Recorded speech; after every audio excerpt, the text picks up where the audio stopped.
امام کا نماز میں مخصوص صورتیں پڑھانا. ہمارے مدرسے کے مدرس حافظ قرآن ہیں لیکن نماز میں منتخب آیات اور منتخب صورت ہی پڑھاتے ہیں. جب میں انہیں بولتا ہوں تو وہ جواب دیتے ہیں کہ جس آیت یا صورت میں اچھی مشق ہو وہی پڑھنا افضل ہے کیونکہ اس سے نماز میں ذہن منتشر نہیں ہوتا. اس بارے میں رہنمائی فرما دیں. فیصل صاحب انڈیا سے.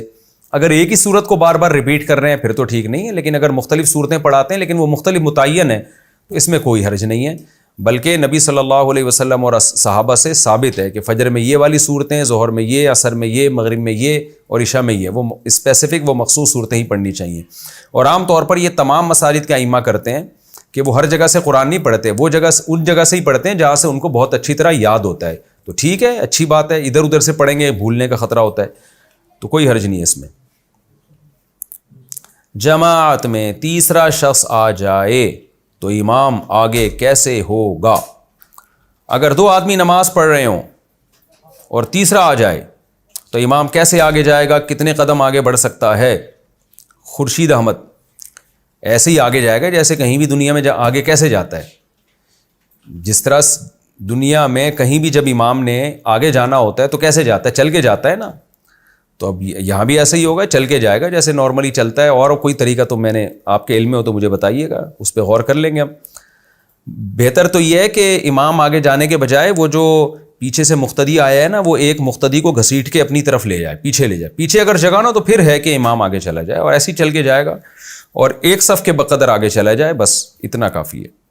ایسا نہ ہو جاتا ہی چلا جائے. نمازی کے دائیں یا بائیں سے گزرنا. اگر کوئی شخص نماز پڑھ رہا ہو اور اس کے بالکل سامنے ایک شخص بیٹھا ہو تو کیا وہ اس کے دائیں یا بائیں سے نکل سکتا ہے یا نہیں؟ ہدایت اللہ کشمیر سے. جی نکل سکتا ہے. مرور ناجائز ہے، اس کے سامنے سے گزرنا کہتے ہیں ادھر سے آیا ادھر چلا گیا، لیکن آگے بیٹھا ہوا ہے تو اٹھ کے جب جا رہا ہے تو اس کو گزرنا نہیں کہتے. اسکیچنگ حرام، ڈیجیٹل تصویر حلال کیوں؟ میرا کام اسلامک خطاطی کرنا ہے لیکن کبھی کبھار مجھے کلائنٹ پینسل اسکیچنگ یعنی تصویر بنانے کا کام دیتے ہیں. کیا میرے لیے انسانی تصویر بنانا جائز ہوگا یا نہیں؟ اگر جائز نہیں تو ڈیجیٹل تصویر کیسے جائز ہے؟ علی صاحب دبئی سے. دیکھو ڈیجیٹل تصویر کے جو جائز ہونے کا فتویٰ دیا گیا ہے اس کی وجہ یہ کہ اس میں قرار نہیں ہے.